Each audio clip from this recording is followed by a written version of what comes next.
Bonjour, nous voici à Nice pour les rencontres santé 2021 sur le thème Coopérer pour mieux soigner. Retrouvons tout de suite Madame Dominique Lebrun pour une interview sur le thème de la coopération dans le secteur médico-social. Et nous avons le plaisir d'accueillir Madame Dominique Lebrun, qui est donc présidente de l'Orsac et également présidente de l'Uriops Auvergne-Rhône-Alpes.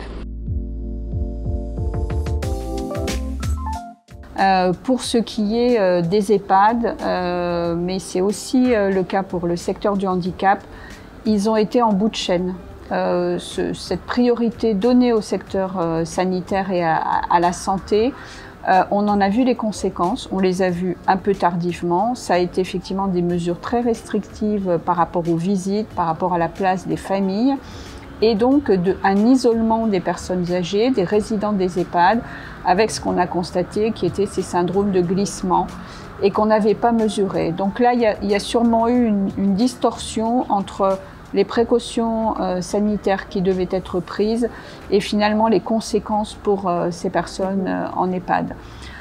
Dans le secteur du handicap, bon là c'est un secteur qui a été moins connu et je pense que comme dans le secteur social, on a eu beaucoup de difficultés à obtenir les équipements de protection individuelle. Ça a été vrai aussi pour le domicile.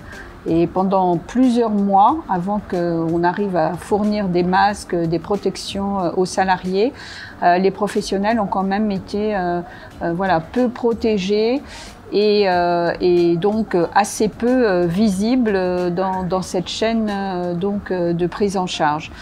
Pour la protection de l'enfance, il y a eu vraiment des actions de solidarité qui se sont mises en place entre les professionnels, entre les établissements.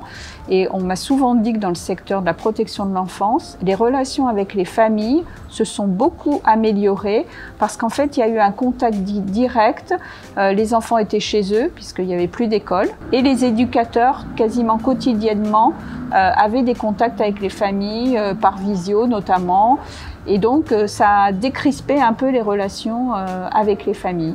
Beaucoup de solidarité et aussi d'établissements, on va dire, de soins de suite et de réadaptation, par exemple, qui sont venus un peu au secours aussi des EHPAD quand il a fallu reprendre des personnes qui avaient été atteintes par le Covid et qui étaient encore fragiles, mais on ne pouvait plus les maintenir à l'hôpital.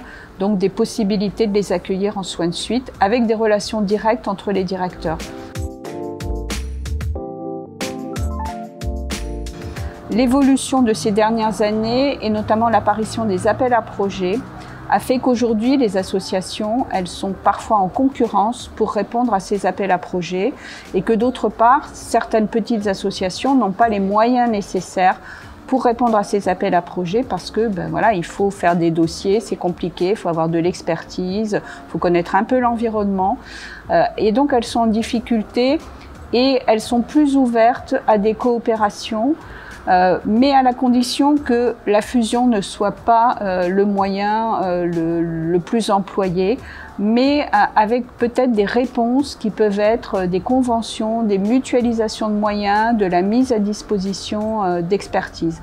Et je pense que là, on est vraiment dans quelque chose qui est gagnant-gagnant et qu'il faudrait essayer de développer sur un territoire donné, pour aussi peut-être améliorer un peu la fluidité des parcours pour les personnes accompagnées.